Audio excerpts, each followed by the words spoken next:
Okay, without spoiling it, let me just say that today's chapter has quite the twist.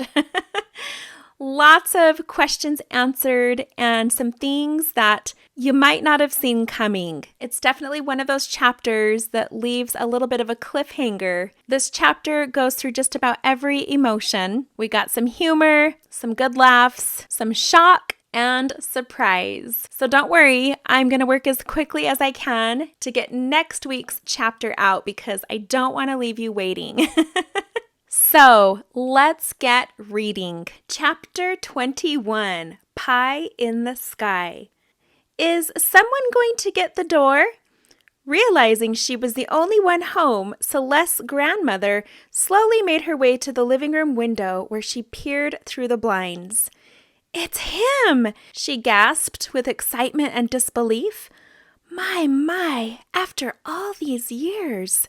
She hurried over to the door and swung it open as quickly as she could. "Is it really you?" she asked with delight. "Yes, Maylene. How are you?"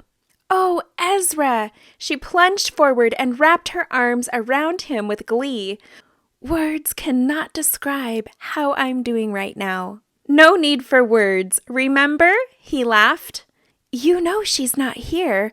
"Oh, I'm sure you know that." Celeste's grandmother sheepishly grinned. "She'll be here in a little bit, but Maylene, I wanted to come see you first." "Would you like to come in?" "Sure, let's chat like old times." He followed her inside the living room where the two sat across from each other, revisiting old memories. "My mother thought that it was cute when I was little. But by the time I turned 12, she said I needed to get rid of you." Well, do you blame her? A young lady talking to an imaginary friend has its ramifications. They both laughed. "Does Celeste know?" Celeste's grandmother asked. "No, not yet. That's what I came to talk to you about. I need your help, Maylene. The opposition is attacking her like I have never seen before. Things are going to get rough, and she's going to need some additional help. If you could encourage her, believe in her, support her, and guide her the right way, it would mean more than you'll know to me. And I'll see to it that I work a special favor. Favor or not, you know I will. I'm so glad I'm living here now. It's made such a difference for both of us." Yes, I knew it would. Celeste's grandmother's eyes lit up. "You mean—" She paused and then laughed. "I should have known that was your doing. Maylene, you have been doing such a wonderful job all these years, and your experiences and wisdom are what Celeste will need to make it over the next hurdle. She is your mission right now, and I know you will triumph in your efforts." "Oh, Ezra, I am so happy to help. She's a wonderful girl, and I see great things in her." Just then, the front door opened, and in walked Celeste. Not noticing the extra company, she headed into the kitchen. "How was Wes, darling?" her grandmother asked from the living room. "He's doing much better. That guy has a body of steel and a heart of gold." "Well, that's wonderful to hear. You know, Grandma, after visiting with him today, I can't tell you how good it was for us to have some alone time. This new side of him that I'm seeing really has changed how I feel about him and our relationship." "And how is that, dear?" "When I looked at him today, my heart swelled up and I felt so—" She came out of the kitchen with a big bag of potato chips in her hand. As her eyes met Ezra's, she paused, turning a shade of red before losing her train of thought as she realized she was now tongue-tied. "Oh, yes, honey, you have company here to see you."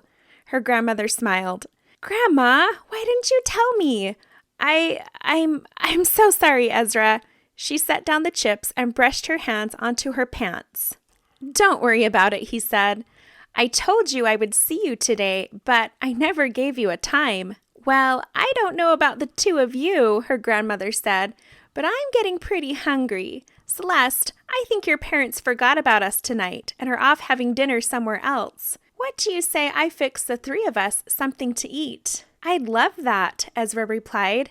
"Yeah," Celeste responded, adjusting her hair and fixing her shirt. "Sounds great to me." "Meatloaf it is," her grandmother exclaimed as she rolled up her sleeves and made her way into the kitchen. "Were you waiting here long?" Celeste asked nervously, playing with her bracelet. "No, I was in good company anyways. Your grandma is a great lady." "Yeah, we like her," she replied. "Well, what do you say we go help her in the kitchen? I've never made a meatloaf before, but I'm really good at setting a table." Celeste laughed as she followed him into the kitchen.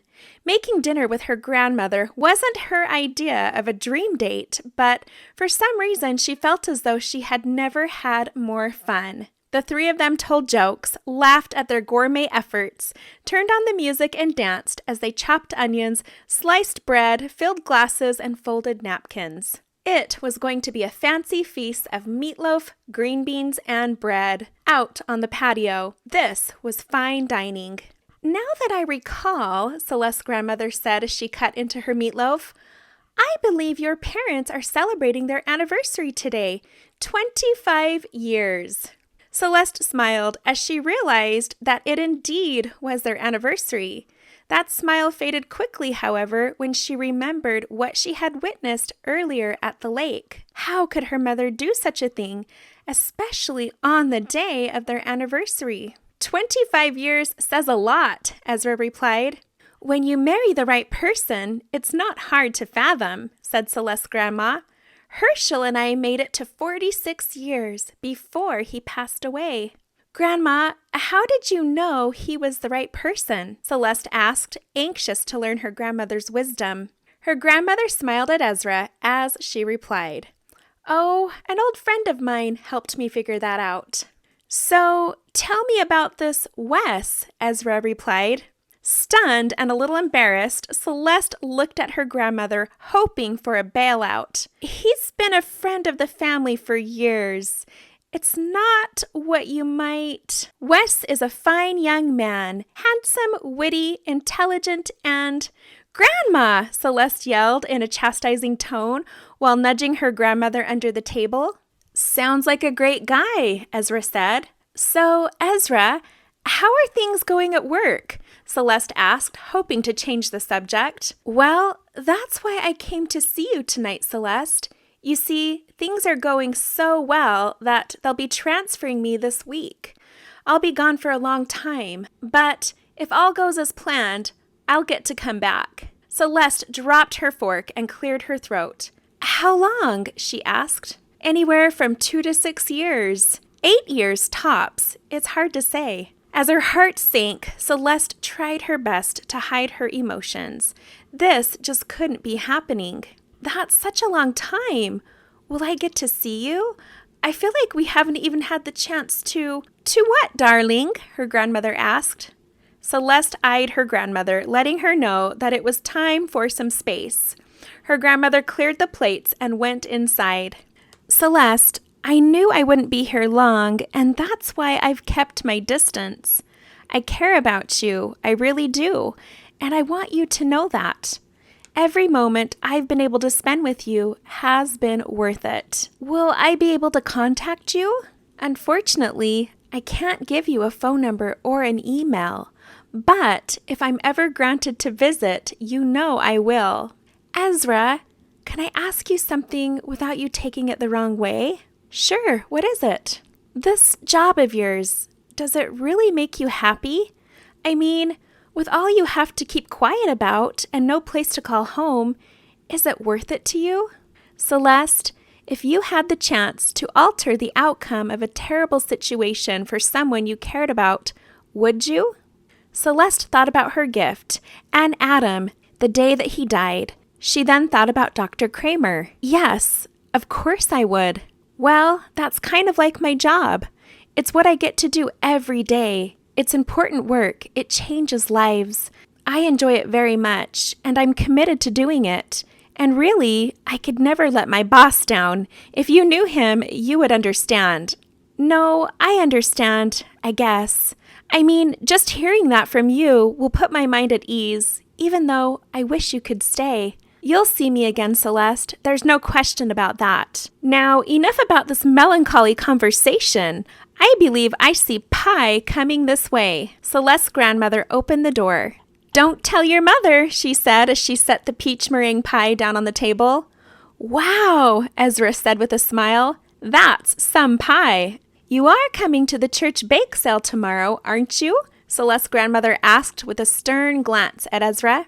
"If there will be more of this there, then I wouldn't miss it," he said as he took a fork and tasted the fruity goodness. "This won't be the only sweet treat worth coming for," Celeste's grandmother said as she smiled at Celeste. Later that day, "I tell you, that was some night your mother planned," Mr. J said as he poured himself a cup of coffee. "Wow, Dad, I don't know if I want to hear all the details," Celeste said as her toast popped up. "I tried my best to keep it a secret, but your father knew I was up to something. I knew you had a surprise up your sleeve, but a dinner cruise on a sailboat? Margaret, you made my gift seem like something from a thrift store." "It's not about the money or size, Dennis. It's the thought that matters. And for what it's worth, I love long-stemmed roses and jewelry." "Margaret, dear, where did you get the wonderful idea for a dinner cruise?" Celeste's grandmother asked. "Actually, the lady that does my hair has a friend who runs a sailboat rental business. Apparently, he just started offering dinner cruises. I arranged to meet him yesterday morning to pick out the boat and sample some menu items. I wanted to keep it a secret from all of you, so Dennis would actually be surprised." Overjoyed that she was wrong about her mother, Celeste sprang forward and gave her parents a hug. "Happy anniversary, you guys, even though it's a day late." "Oh, I'll be home early tonight. Wouldn't miss that bake sale for anything," Mr. Day said as he grabbed his car keys and headed out the door. "I'll be going over around 4 o'clock to set up. Mom, Celeste, does that work for you?" "Yes, dear. Celeste and I will come along and help." "Actually, Mom, Wes is coming. I was going to pick him up so he didn't have to drive. If it's all right with you, I won't be there until it starts." "Oh, I'm so glad Wesley is coming. He really is such a sweet guy," Celeste's grandmother said. "All right, you guys. Well, I've got some laundry to wash and an appointment with a bubble bath upstairs, so I'll see you later."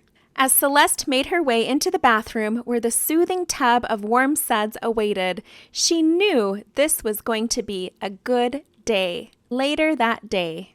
"Now here's a young man I haven't seen in a while." Pastor Bob reached out to shake Wes's hand. "It's only been a week, Pastor," Wes said with a hearty handshake. "Let's not ever let it get to be any longer," the pastor replied with a sincere smile. "You two planning on doing the pie-eating contest?" "If my ribs weren't broken, you know I would," Wes said with a laugh. "Well, we are still in need of 2 more judges for the pie-tasting contest. What do your ribs say to that?" "I don't know about my ribs, but my taste buds are sure jumping for joy." "All right, well, make your way over to the judging table. The contest begins in 15 minutes. The grassy lawn behind the church was set up with canopies and tables for pies, cookies, cakes, and breads. The parking lot was just about full as church members and people passing by wandered the grounds, observing the entries and purchasing baked goods. In the center, there was a stage set up where a band was playing and where Mrs. Day would announce the events, contests, and winners of the evening. Right below the stage was the long judging table. Celeste and Wes found their places and took a seat. The yellow gingham tablecloth was covered with slices of pie, all numbered and ready to be tasted. In front of each judge was a score sheet, a pen, a box of plastic forks, and a glass of water. "You ever judged pie before?" An elderly man wearing a blue visor leaned over to Celeste. "No, this is the first time," she replied. "It's an art, a skill. I've been doing it for years." "You have any advice for me?" she asked. "Take small bites or you'll be regretting it. Take a sip of water in between each bite and pay attention to a good crust. They sure don't make 'em like they used to. Oh, and," he toned his voice down to a whisper, "my wife made the orange cream pie." He gave Celeste a wink. Off in the distance, Celeste noticed a group of familiar faces. It was Tony, Danny, and Oakley? "What are they doing here?" she asked. Wes looked up and waved. "When your parents came to see me at the hospital, your mom asked me to spread the word about the bake sale, so I did." Why would they want to come to a church bake sale? Well, it's not technically in a church, and Tony tried your mom's peach meringue pie you brought over yesterday. He pretty much fell in love and was nice enough to leave me a slice. I'm sure he's here to get more. Celeste hadn't seen Oakley since the party, and though she had forgiven Wes for what happened, she struggled to forgive Oakley. Those embarrassed and hurt feelings were starting to surface. "Don't worry about Oakley," Wes said. "I had a talk with her yesterday, and she'll be on her best behavior." For some reason, Celeste wasn't too sure about that. The music came to a stop, and Mrs. Day stepped up to the microphone. "Welcome, everyone, to Hillside Chapel's annual bake sale." The crowd applauded. "I want to thank everyone for coming, for all the amazing bakers out there, and let's give a big thank you to our wonderful band, Risen Glory." The crowd applauded a second time as people began to fill up the empty chairs. Celeste watched as Oakley, Danny, and Tony took a seat on the back row next to Celeste's grandmother. "Now, we are ready to start with our pie tasting contest, which will be followed by the cake, cookie, and then bread contest.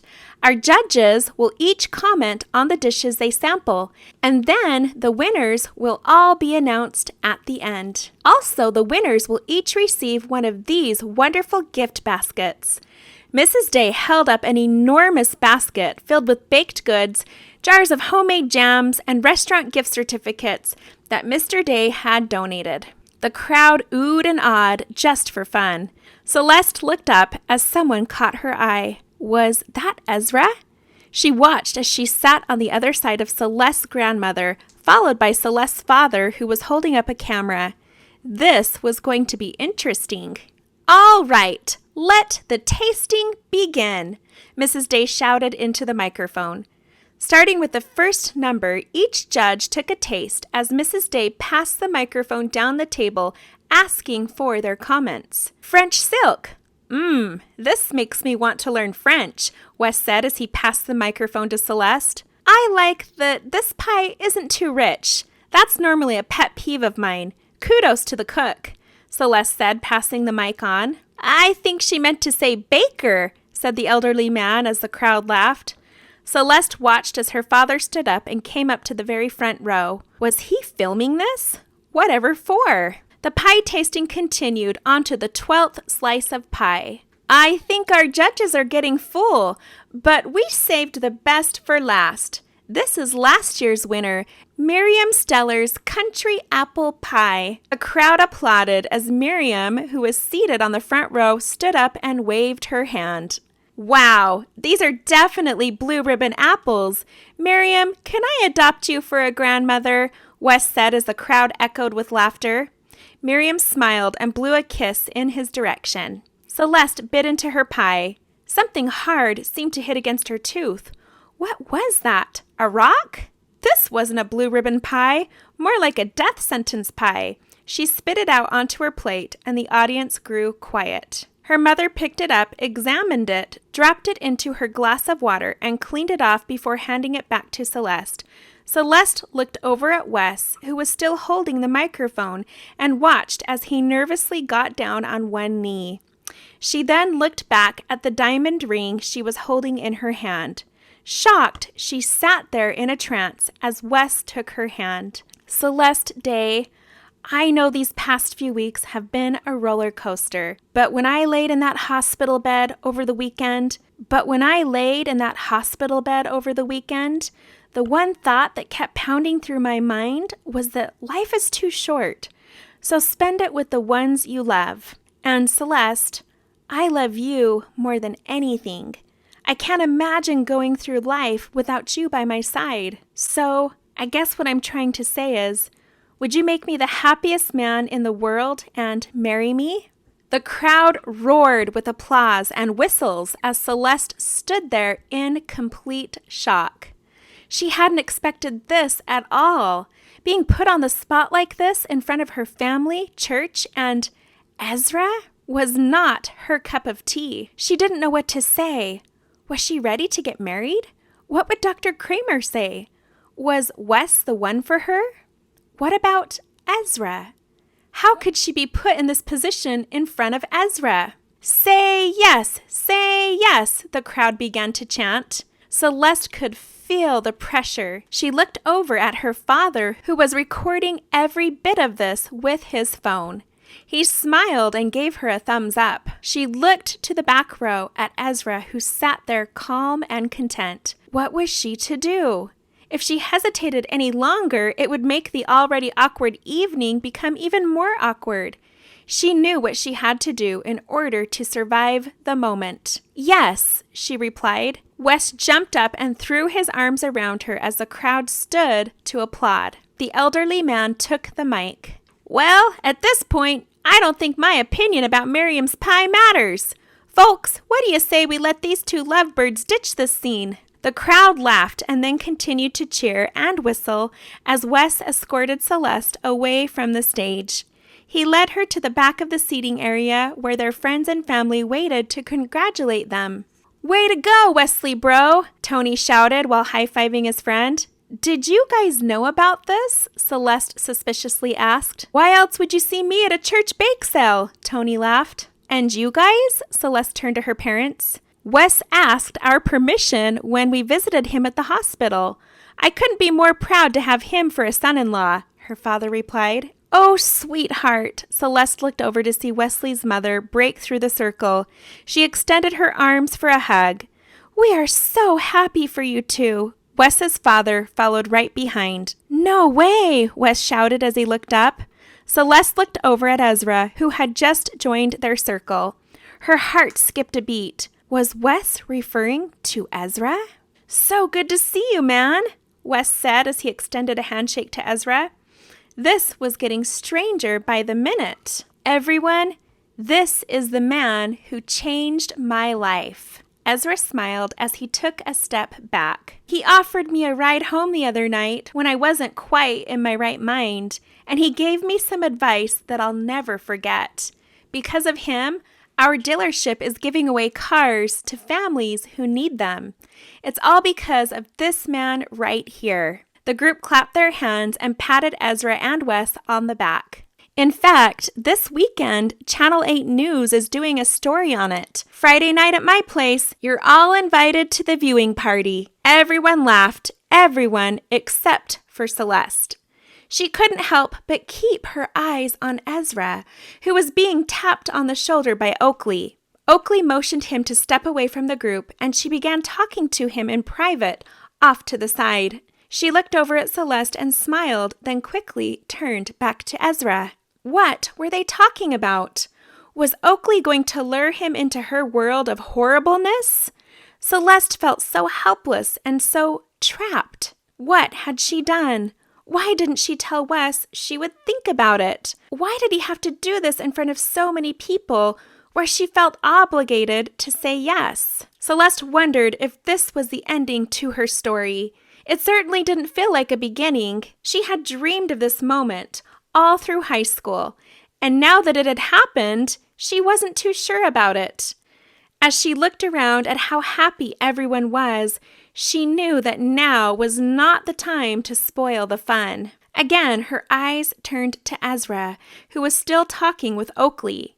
He had a big smile on his face, and Oakley seemed to be in heaven, listening to every bit of whatever he was sharing with her. That's when the light bulb came on. Celeste had a plan. And that's it for today's reading. Join me next week as we read Chapter 22, The Black Book.